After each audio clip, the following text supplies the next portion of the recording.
I don't think viewers would be very surprised if I told you all that I was a odorite in the 2010 era. It was the sort of dancing that I liked after Korea became a lot more hip-hop centric, but I mean there's nothing wrong with hip-hop. It's just not something that really fits me. Maybe editor team, if you could make a graph right here that shows what kind of dancer I am. Okay, I'm gonna assume that he put up a graph, but judging from this graph, you can see that I'm not very compatible with hip-hop.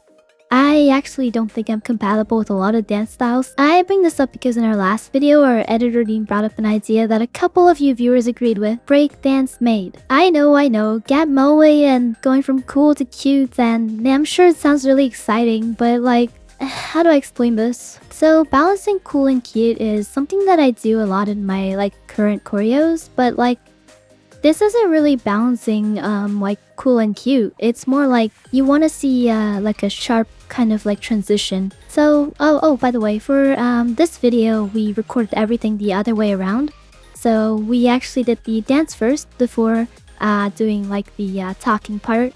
So that way I get to talk about everything in hindsight. Mostly because as I was mapping out the choreo, I realized that there was a problem and I thought maybe it'd be something fun to talk about. And with that said, let's go ahead and play the dance.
I want to say that I had a take where I did a proper knee drop, but our editor team was like, no, everyone's gonna appreciate you more if you go ahead and break your knee.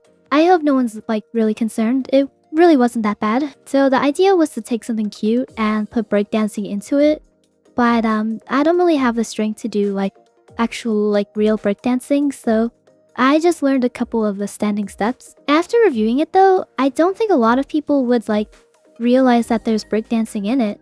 And I think the problem is because I had to change the movement to go better with the song, and because I changed the delivery, I think it really lost that breakdance feel. Maybe it'd be a lot more noticeable if I did the moves with a more cool swag sort of vibe.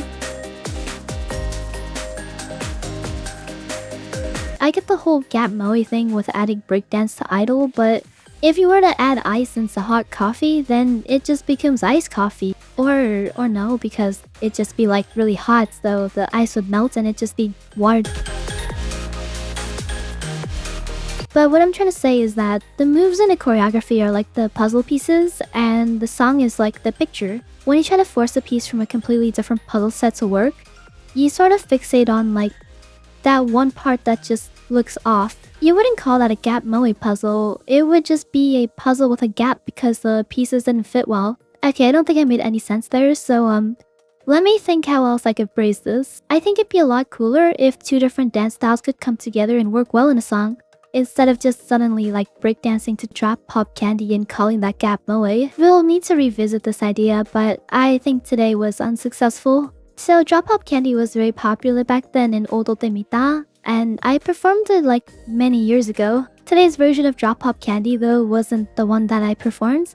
It's more of it's a combination of the one that I learned and also one that our editor team recommended, and there was a bit of like breakdancing too, and there was a bit of like my own made-up choreo in there as well, sort of like a Frankenstein choreo. I have a pop-up for like a successful use of a new word. I wanted to add drop hop candy from Project Sakai too. It was just a little too packed from, you know, the two choreo references and doing my own like moves in there, and also the requirement for the breakdancing. I tried to give it a little mention in the beginning. For anyone who wants to see the inspiration for today's choreo, I'll go ahead and leave a link to all of the references in the description below. Thank you viewers for watching me in today's video, and I should have an update maybe next week on like how we can give away all of the acrylic stands.